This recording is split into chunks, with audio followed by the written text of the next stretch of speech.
இயேசு உங்களை நேசிக்கிறார். பிரியமானவர்களே, இந்த நாளில் ஆண்டவர் நம்மளோடு பேசும்படியாய் வேதத்திலிருந்து ஒரு 3 வசனத்தை கூட வாசித்து ஆண்டவர் நமக்கு கற்றுக் கொடுக்கக்கூடிய காரியத்தை பார்ப்போம். அது சகேரியா தீர்க்கதரிசியின் புஸ்தகம் 1வது அதிகாரம், அது 2, 3, 4 வசனங்கள் இப்படியாக சொல்லுகிறது. தரியு அரசாண்ட 2ஆம் வருஷம் 8ஆம் மாதத்திலே இதோவின் மகனான பெரகியாவின் குமாரனாகிய சகரியாவுக்கு உண்டான கர்த்தருடைய வார்த்தை. தீர்க்கதரிசிக்கு ஒரு கர்த்தருடைய வார்த்தை உண்டாகிறது. கர்த்தர் உங்கள் பிதாக்களின் மேல் கடும் கோபமாய் இருந்தார். கர்த்தர் உங்கள் பிதாக்களின் மேல் கடும் கோபமாய் இருந்தார். ஆகையால் நீ அவர்களை நோக்கி, சேனைகளின் கர்த்தர் உரைக்கிறது என்னவென்றால், என்னிடத்தில் திரும்புங்கள் என்று சேனைகளின் கர்த்தர் சொல்லுகிறார். அப்பொழுது நான் உங்களிடத்துக்கு திரும்புவேன் என்று சேனைகளின் கர்த்தர் சொல்லுகிறார். உங்கள் பிதாக்களை போல் இராதீயுங்கள். முந்தின தீர்க்கதரிசிகள் அவர்களை நோக்கி, உங்கள் பொல்லாத வழிகளையும் உங்கள் பொல்லாத கிரியைகளையும் விட்டு திரும்புங்கள் என்று சேனைகளின் கர்த்தர் சொல்லுகிறார் என்று கூப்பிட்டார்கள். ஆனாலும் எனக்கு செவி கொடாமலும் என்னை கவனியாமலும் போனார்கள் என்று கர்த்தர் சொல்லுகிறார்.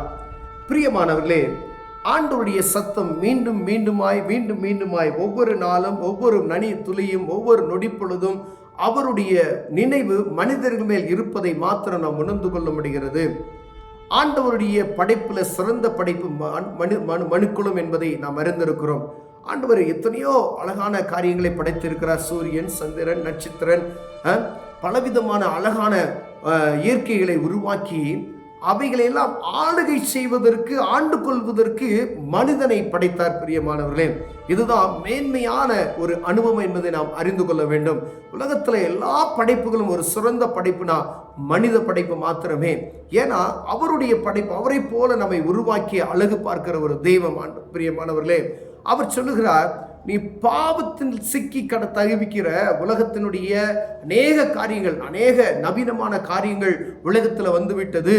ஆனா இதெல்லாம் நன்மைக்கா என்று பார்க்கும் பொழுது ஒவ்வொரு நாளும் அது நன்மைக்கு ஏதுவாய் இல்லாதபடிக்கு தீமைக்காகவே கடந்து செல்ல. ஒருவேளை உன் முன்னாதியர்கள்ட்ட, உன் முற்பிதாக்களிடம் நான் தீர்க்கதரிசிகளை அனுப்பி நீ என்னிடத்துல திரும்புங்கள் என்று நான் சொன்னேன், ஆனால் அவர்கள் செவி கொடாமல் போய்விட்டார்கள் என்று ஆண்டவர் சொல்லுகிறதை பார்க்க முடிகிறது. ஆனால் மீண்டுமாய் சகரியா தீர்க்கதரிசியை கொண்டு நான் ஆண்டவர் சொல்லுகிறார், நான் மீண்டுமாய் உங்களுக்கு சொல்லுகிறேன், உங்கள் பிதாக்களுக்கு எப்படி சொன்னேனோ அதே போல நான் உங்களுக்கு சொல்லுகிறேன், உங்கள் பிதாக்களை போல இராதீயுங்கள். முந்தின தீர்க்கதரிசிகளை நோக்கி, உங்கள் பொல்லாத வழிகளை, உங்கள் பொல்லாத கிரிகளை விட்டு திரும்புங்கள் என்று சேனைகள் கர்த்தர் சொல்லுகிறார் என்று கூப்பிட்டார்கள். ஆனாலும் எனக்கு செவி கொடாமல் போய்விட்டார்கள். நீங்களால எனக்கு செவி கொடுங்கும்படியாய் ஆண்டவர் விரும்புகிறபடினாலே, ஆண்டவர் நம்மை நேசிக்கிறபடினாலே ஆண்டவர் நம்ம என்ன செய்கிறார்னா, இந்த பொல்லாத பிரபஞ்சத்தில் காணப்படுகிற காரியங்கள்லாம் மாயை என்பதை நீ அறிந்து கொள், நீ என் பக்கமாய் திரும்பி வா என்று அழைக்கிறார். பிரியமானவர்களே, ஒவ்வொரு நாளும் புதுவிதமான காரியங்கள், எல்லாத்திலையுமே அதிநவீனமான காரியங்கள் கண்டுபிடிக்கப்படுகிறது. இவையெல்லாம் கண்டுபிடிப்பது மக்களுக்கு ஒரு பக்கம் நன்மையாகவே இருக்கிறது, ஒரு பக்கம் தீமையாக இருக்கிறது. ஏனென்றால் ஒரு செல்போன் இருக்கு அப்படின்னு சொன்னா நன்மையும் இருக்கிறது, தீமையும் இருக்கிறது. அதை நாம் பயன்படுத்துகிற விதத்தில் தான் காணப்படுகிறோம். பிரியமானவர்களே, நீங்க தவறான முறையில் அதை பயன்படுத்துவினால் அது ஆண்டவருக்கு கோபமூட்டுகிறதா இருக்கும். அதற்காக ஆண்டவர் என்ன சொல், என் பக்கம் நீ திரும்பு என்று சொல்லுகிறார். ஒருவேளை நீங்க செய்கிற வேலைகள்ல ஆண்டவருக்கு விருப்பமுள்ள காரியமும் இருக்கு, ஆண்டவருக்கு விருப்பமில்லாத காரியமும் இருக்கிறது. அப்படின்னா அந்த காரியத்தில் நம்ம எதை நம்ம நிதானிக்கணும், எதை நாம் பிடித்துக் கொள்ளும்படியாய் ஆண்டவர் வருவார். நீங்க தேவ சமூகத்துக்கு நான் திரும்பு என்று ஆண்டவர் சொல்லுகிறார்.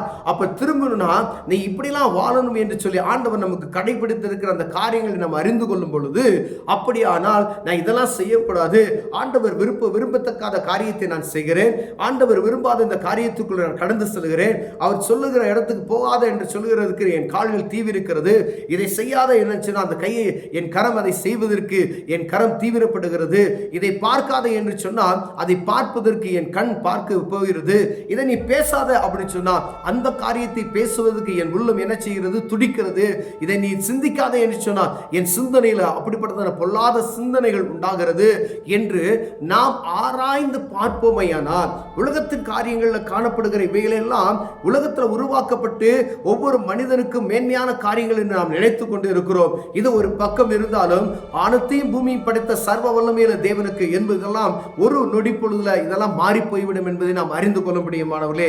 அவர் நினைத்தார் ஒருவேளை அண்ட சராசங்களில் காணப்படுகிற எலக்ட்ரானிக்கல்ஸ்ல காணப்படக்கூடிய எத்தனையோ நவீனமான கண்டுபிடிப்புகள் இருக்கிறது. ஒரு நிமிஷம் ஆண்டவர் செயல்களை மாற்ற வல்லமையுள்ளவராக இருக்கிறார். ஒரு செகண்ட் ஆண்டவர்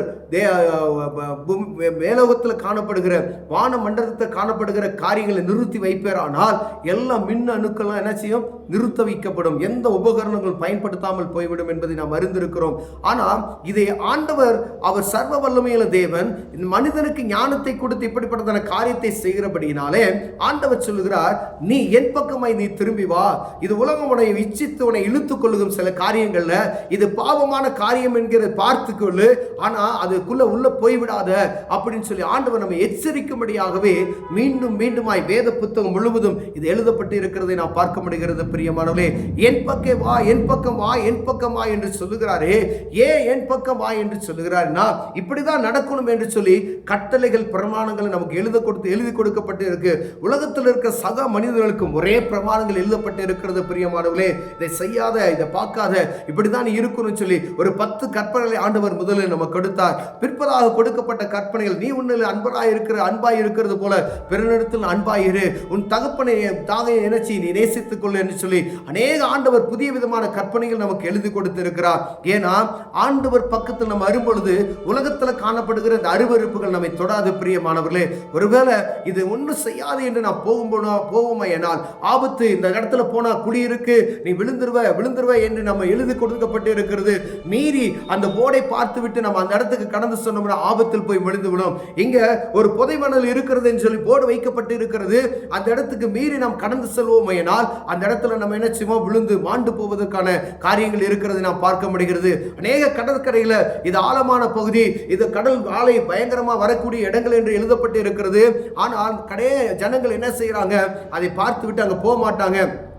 எச்சரிப்பின் செய்தி என்பதை அறிந்து அவர்கள் புரிந்து கொள்வார்கள். அநேகர் என்ன செய்றாங்க? மீறி அந்த இடத்துல போய் அந்த இடத்துல ஜீவனை மாய்த்துக் கொள்கிறதை நாம் பார்க்க முடிகிறது. பிரியமானவர்களே, இதே போலதான் வேதத்துல ஒரு எச்சரிப்பின் செய்தி, இதே போலதான் ஆண்டவர் நமக்கு ஒரு எச்சரிப்பின் செய்தியை கொடுக்கிறார். என் பக்கம் நீ திரும்பி வா, நீ என் பக்கம் திரும்பி வா என்கின்ற சத்தத்தை அவர் தொனித்துக் கொண்டு இருக்கிறார். என் மகனே, என் மகளே, அந்த பக்கம் போகாத, அது ஆபத்து நிறைந்த பகுதி என்று சொல்லுகிறார். இந்த உலகம் உள்ள போனேனா நீ உன்னை என்ன செஞ்சிடும்? அது இச்சித்து விடும். நீ கவனமாக இருந்து கொள்ள, உலகத்துக்குள்ள நீ போயிட்டு வரும் பொழுது பரிசுத்தத்தை பேணி காத்துக்கொள் என்று ஆண்டவர் நம்மளோடு பேசுகிறதை நாம் உணர்ந்து கொள்ளும்படி ஆண்டவர் அழைக்கிறார். பிரியமானவர்களே, ஒருவேளை நம்ம ஆண்டவர் பக்கமாய் நாம் திரும்பி வருவோமானால் முற்பிதாக்களுக்கு சொல்லப்பட்ட அந்த காரியங்கள் ஆண்டவர் மனஸ்தாபப்படுகிறதை பார்க்க முடிகிறது. உன் பிதாக்களுக்கு நான் சொன்னேன், அவங்க கேளாம போயிட்டாங்கயா, நீ நானும் கேட்டுக்கொள் என்று சொல்லி மீண்டுமாய் ஒரு தீர்க்கதரிசியை உருவாக்கி ஆண்டவருடைய சத்தம் நம் காதல் விழும்படியாய் அநேக தடவை நமக்கு வந்து கொண்டிருக்கிறதை பார்க்க முடிகிறது. ஆனால்